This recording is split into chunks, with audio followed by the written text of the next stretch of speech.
There is a bird that shows up in almost every ancient culture, and I want to start with it because there's something you need to understand before anything else. The phoenix is never born. It is reborn. That's the detail almost everyone forgets. No one has ever seen a young phoenix playing, growing, learning to fly the way any ordinary bird does. The phoenix only exists afterward, after the fire, after it has turned to ash, after everything that should have been the end of it. And if you're here, listening to this right now, I suspect you've already walked through a fire like that. Maybe you're still walking through one. My name is Walter. I've lived long enough to stop believing in coincidence. I spent a good part of my life watching people, not the way a teacher watches, but the way a man who has taken his share of beatings watches others who have taken theirs. And there's something I noticed again and again in people who had almost nothing in common. The ones who carried the most pain were, strangely often, the ones who carried something more, a quiet authority, a weight, as if life had charged them a steep price for something they hadn't even received yet. I want to talk with you about that today, about why the chosen ones don't escape pain. They pass through it, and about what happens exactly when they do. Let me tell you first what your pain is not. It is not punishment. I know it can feel like punishment when everything collapses at once, when the people you trusted walk away, when the door you prayed would open stays shut. The mind goes looking for a reason, and the cruelest reason it can find is this: I must have done something to deserve this. I have watched that thought destroy people slower than any disease. So let me pull it out by the root right now. The fire you went through was not God settling a debt with you. It was something else entirely. And by the end of this, I think you'll see it. Consider Joseph for a moment, not the polished Sunday school version, but the actual sequence of his life laid out plainly. A boy, favored by his father, given a dream too big for the room he was standing in. And what did the dream get him? His own brothers threw him in a pit and sold him to strangers for the price of a slave, 20 pieces of silver. That was the market value they put on a future ruler. Think about that. The world looked at the chosen one and priced him as merchandise. Then it got worse. Egypt, a house where he finally rebuilt something, earned trust, rose to manage a powerful man's affairs, and a lie from a bitter woman buried him in a prison cell. Years in that cell, forgotten by a man he helped, a man who walked out free and didn't think of Joseph again for 2 full years. Read that slowly. 2 years of a chosen man rotting in a dungeon because someone who owed him simply forgot he existed. Here's what I want you to catch. Every single one of those wounds was a coordinate. The pit pointed toward Egypt. The slavery pointed toward Potiphar's house. The false accusation pointed toward the prison. The prison pointed toward the one cellmate whose dream would eventually drag Joseph in front of Pharaoh. Pull out any one of those agonies and the whole road collapses. He does not reach the throne. He does not save the nation. He does not stand in front of the very brothers who sold him and become the only reason they don't starve. When Joseph finally says it, "You meant evil against me, but God meant it for good," he isn't being sentimental. He's reading a map backwards. He's looking at the whole route and seeing for the first time that not 1 mile of it was wasted. The pain was never the obstacle to his destiny. The pain was the road. That's the first thing the phoenix knows that the ordinary bird never learns. The fire is not the opposite of the rising. The fire is the beginning of it. Now, I told you I'd put myself in this, so let me. There was a stretch of my own life, I won't dress it up, where I lost nearly everything that I had used to define myself. Work I'd built for years came apart. A relationship I thought was solid ground turned out to be sand. And worse than either of those, I lost the sense that I knew who I was. You can survive losing things. It's much harder to survive losing the story you tell yourself about why you matter. I remember sitting at a kitchen table at maybe 3 in the morning. And I'm telling you this because I think you've sat at a table like that too. And the thought that kept circling was not even dramatic. It was just flat.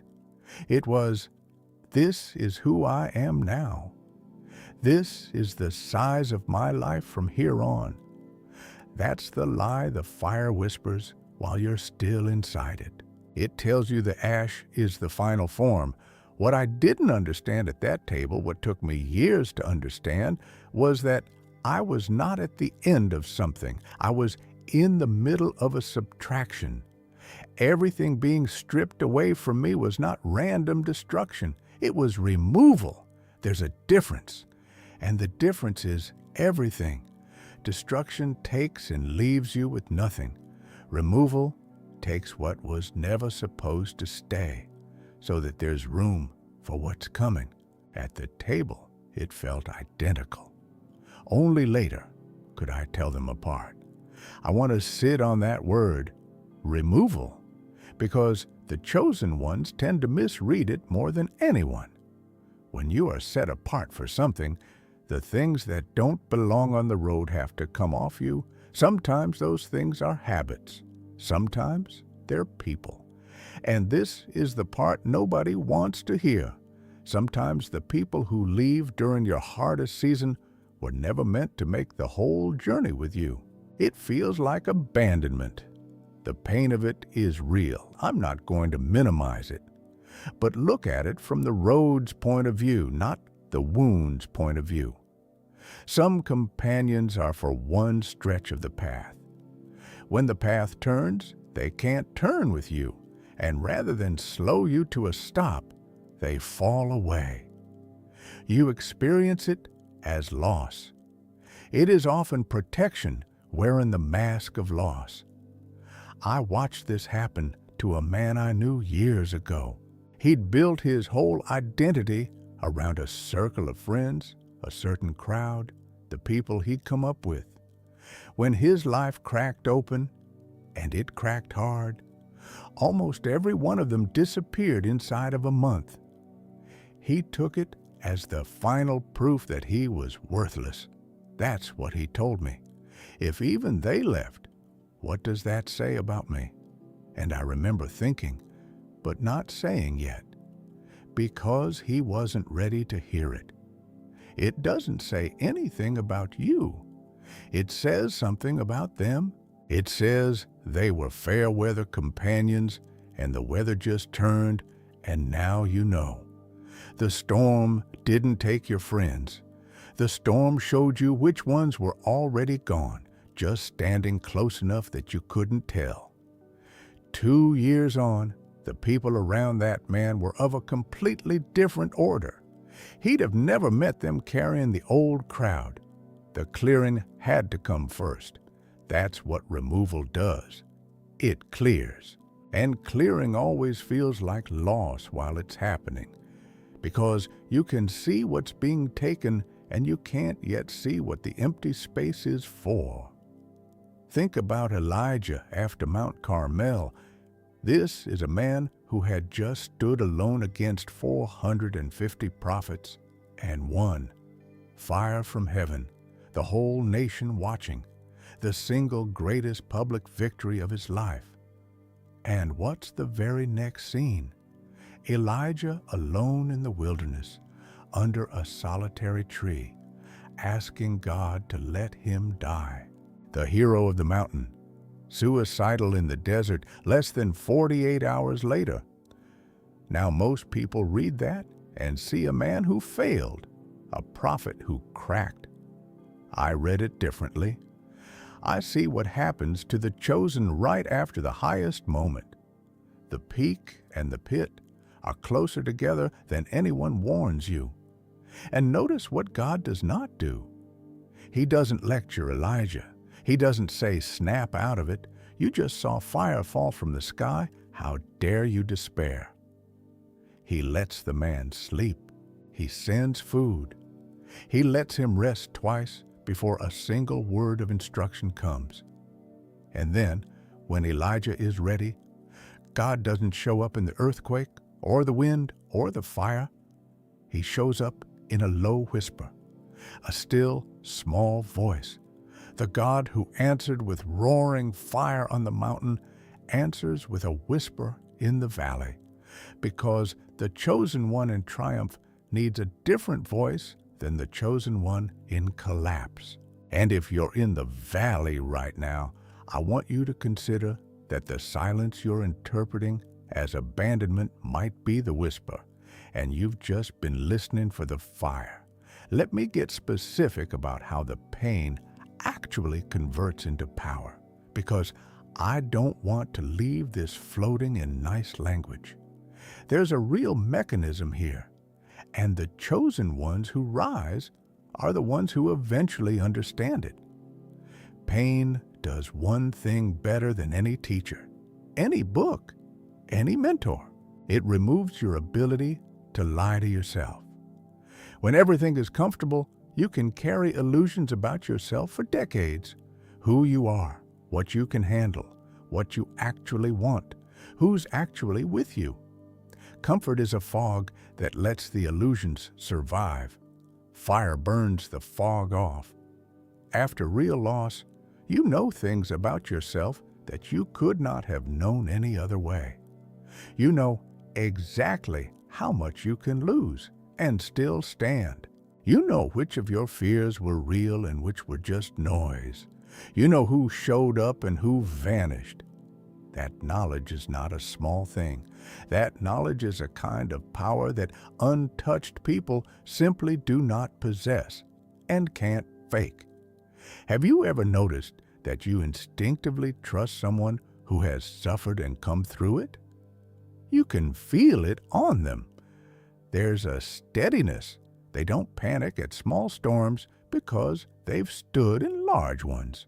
They're hard to manipulate because fear has already done its worst, and they're still here.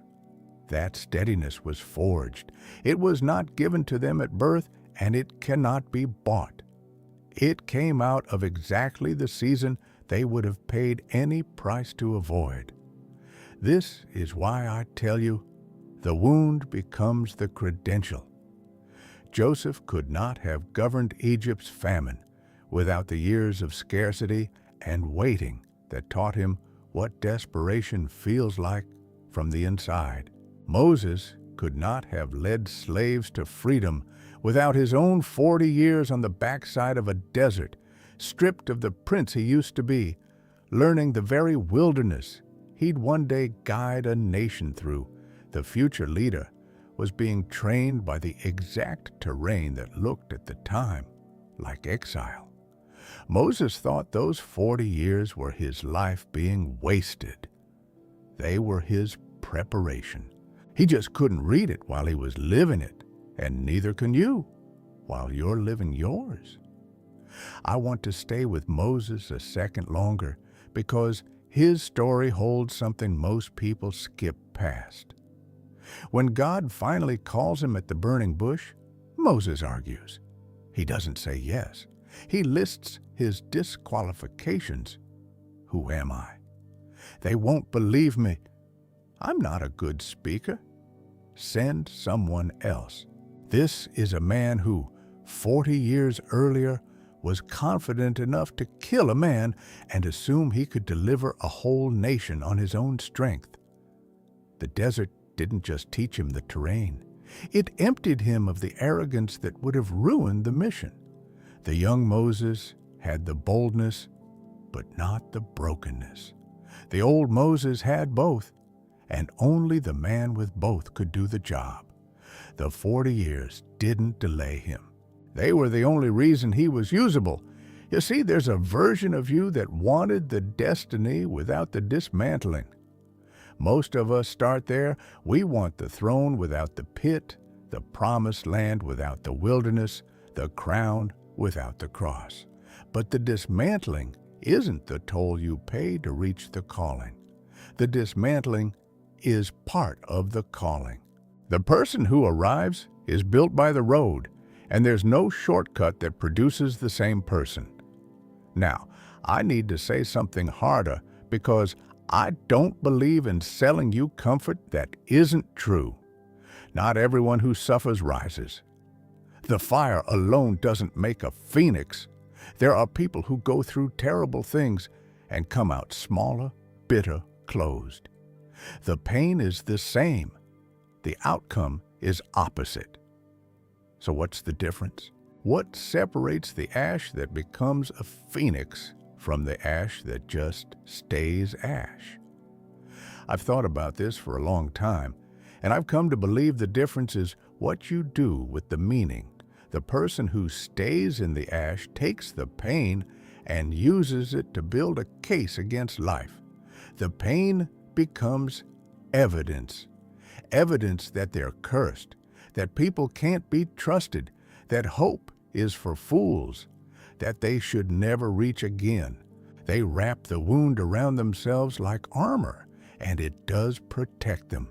It protects them from everything, including the future. The one who rises does something different and much harder. They take the same pain and refuse to let it have the final word about what it means. They hold the wound, but they don't let the wound hold them. They say, in effect, this happened, it was real, it cost me. And it will not be the end of my story. It will be a chapter, a dark one, but a chapter, not the conclusion. That refusal, that stubborn unwillingness to let the worst thing define the whole, is the actual moment the phoenix begins to rise. It's not a feeling. Most days it won't feel like anything. It's a decision you make, often through clenched teeth, often without any evidence yet that it's true. You decide what the fire meant, and the chosen ones, the real ones, eventually figure out that this decision was always theirs to make, and that it was the one thing the fire could never take from them. There's a line about Job that people quote wrong all the time. They say Job never complained, the patience of Job, as if he sat there serene while his world burned. Go read it. Job complained bitterly. He argued with God for chapters on end. He cursed the day he was born. He demanded answers. What he never did, and this is the thing, was let go. He held on while protesting. He stayed in the argument. He refused to walk away, and he refused to pretend it didn't hurt. And in the end, he didn't get an explanation. He never found out why. What he got was bigger than an explanation. He got restoration, and he got an encounter. And the text says everything he had was given back doubled.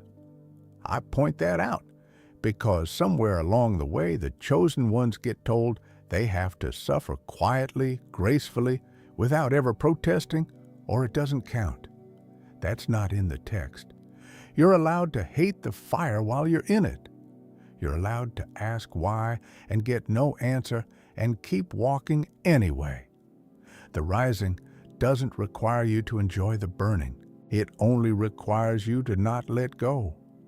And there's something else in Job that almost no one mentions. When his restoration finally comes, the text says his brothers and sisters and everyone who had known him before came back and ate bread with him in his house. The same people who had vanished during his suffering, they came back when the season turned. Now you can read that bitterly. Where were you when I needed you? and some part of Job may have felt it, but I think there's a quieter truth there. Some of the people who couldn't be with you in the fire can be with you on the other side. They weren't strong enough for the furnace. That doesn't make them enemies. It just means the furnace was something you had to walk through more alone than you wanted to. The rising draws people back. The fire is the part you carry mostly by yourself. Make peace with that early, and it will hurt less. Let me come back to something I said near the start, because now I think you can hear it differently. I said the wounds in Joseph's life were coordinates.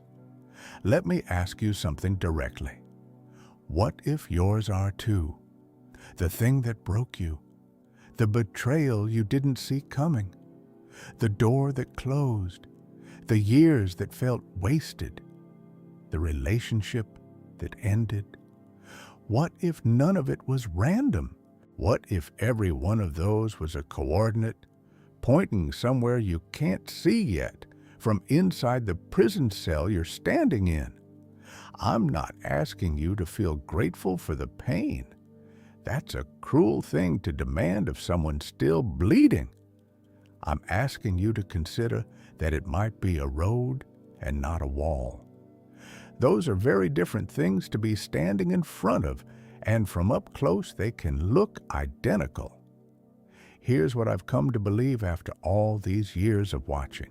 The people God sets apart, He often allows to be broken first, not because He's cruel, but because there are some kinds of strength that can only be built in a furnace, and some kinds of compassion that can only be learned through your own tears. A leader who has never suffered will crush the people under him without even noticing. A comforter who has never grieved offers words that are technically correct and completely useless. The pain is making you into something. It's making you into someone who can carry what you're being prepared to carry. The weight you're under right now is, in a strange way, a preview of the weight you'll be trusted with later, and you're being strengthened in advance for it. I think of the way a sword is made. The metal is heated until it's glowing, beaten, plunged into cold water, heated again, beaten again. If the sword had feelings, every stage of that would feel like destruction, like the smith hated it. But the smith is the most attentive at exactly the moment the metal is in the fire. He's not distracted. He's never closer to the blade than when it's burning. And every blow, every plunge, every return to the flame is the blade becoming able to hold an edge, becoming able to do the one thing a sword exists to do. A bar of metal that skipped the fire is just a bar of metal. It looks fine. It's useless for anything that matters. There's an old detail in that craft worth knowing. The hardest steel, the kind that holds the sharpest edge and won't shatter under impact, is the steel that's been through the most cycles of heat and hammer and cold. Quench it once, and it's brittle. It looks finished, but it'll crack the first time it's truly tested. The smith has to take it back into the fire again and again, and that repeated return to the flame is what gives it the thing the sword makers called temper. That's where the word comes from, the way we use it about people. A person of real temper isn't someone who never got hot. It's someone who went into the fire enough times that they came out unbreakable. You don't get tempered once.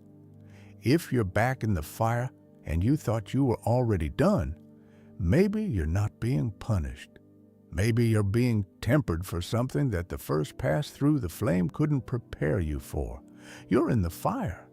I'm not going to insult you by pretending that doesn't hurt. But I want you to consider seriously that the attention on you has never been greater than it is right now. In this exact season, you'd give anything to escape. You are not being neglected in the furnace. You are being made. The phoenix doesn't rise in spite of the ashes. It rises out of them. There is no version of that bird that skips the burning and still becomes what it's meant to be. The ash is not the failure of the phoenix. The ash is the raw material. And one day, not today maybe, but one day, you're going to look back at the very thing you're crying about right now, and you're going to understand that it was the ground you had to stand on to reach where you ended up. The pain doesn't get erased, it gets redeemed. Those are different. Erased means it never mattered. Redeemed means it mattered, all of it, and it was woven into something you couldn't have reached any other way.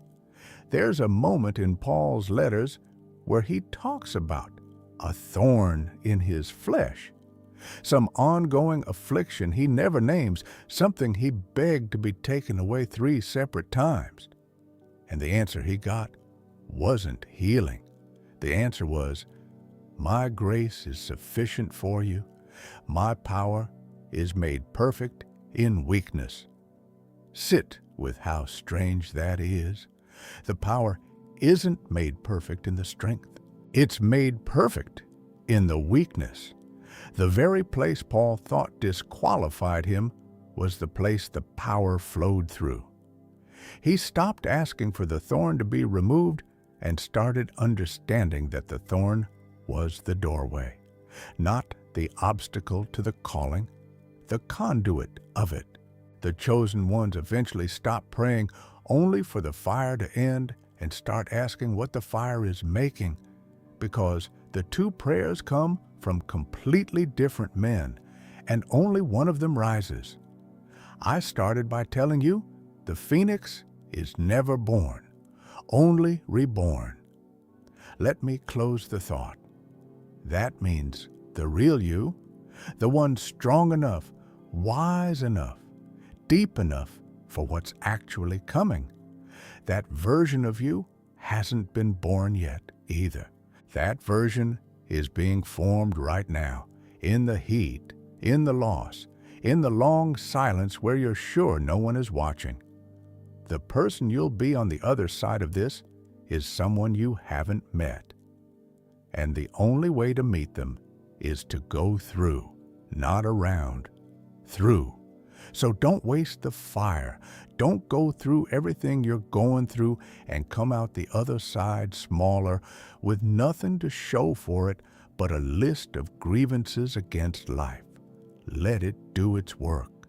Hold the wound, but don't let the wound have the last word. Decide, even with no evidence yet, that this is a chapter and not the conclusion. Refuse to let go.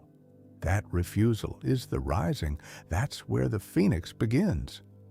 Now, I want to hear from you, and I mean that. I read what people leave. So before you go, tell me something real in the comments. Tell me about a fire you walked through that you now understand differently than you did while you were in it. Not the polished version, the real one, because someone is going to scroll down, still sitting at their own kitchen table at 3 in the morning, convinced the ash is their final form. And your handful of honest words might be the thing that tells them it isn't. You came through yours for a reason. Maybe this is one of them.